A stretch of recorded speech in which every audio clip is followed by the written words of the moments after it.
ప్రభుత్వం దగ్గర ఉంటే కొనొచ్చేమో, కాదంటలా. నా ప్రపోజల్ ఇదిగో 4 ఎకరాలు, మీరు సగం ఇవ్వండి, నేను సగం ఇవ్వండి అని నేను ఒక ప్రపోజల్ గౌరవనీయులైన ముఖ్యమంత్రి గారికి P4 స్ఫూర్తితో ఇచ్చా. అలాగా ఎవరు ఎమ్మెల్యే గారు ఒక ప్రపోజల్ ఇవ్వచ్చు. నేను ఎక్కడ ఉత్తరాన ఊరవతల ఒక 25 ఎకరాలు తీసుకుంటానండి, ఆ రోడ్డు అప్రోజల్కి ఒక 20 కోట్లు అవుతుందండి, అక్కడ ఉన్న బ్రిడ్జిలకి అప్రూవ్ చేయాలంటే ఒక 70 కోట్లు అవుతుందండి, కలెక్టర్ ఆఫీస్ కూడా చాలా బాగా కట్టాలంటే ఒక 200 అవుతుందండి అని ప్రపోజల్ ఇవ్వచ్చు. అది ముఖ్యమంత్రి గారు యాక్సెప్ట్ చేస్తే ఏమో ఓకే, అభ్యంతరం చెప్పడానికి నేనే ఉన్నా. సో అలాగా ఆయన ప్రపోజల్, ఆయన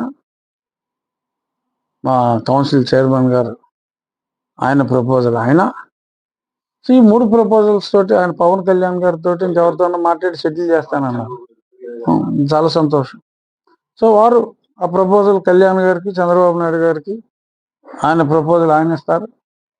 ఆ ప్రపోజల్ని నేను వ్యతిరేకించను. ఇది నా ఆలోచన, ఇది కూడా ఆలోచించండి అని చెప్పి నేను చెప్తాను. మా మధ్యన ఎటువంటి ఇష్యూలు లేవు. ఎమ్మెల్యే గారు నాకు మంచి స్నేహితులు, ఆయన అంటే నాకు అత్యంత గౌరవం, ఎటువంటి పొరపక్షాలు లేవు.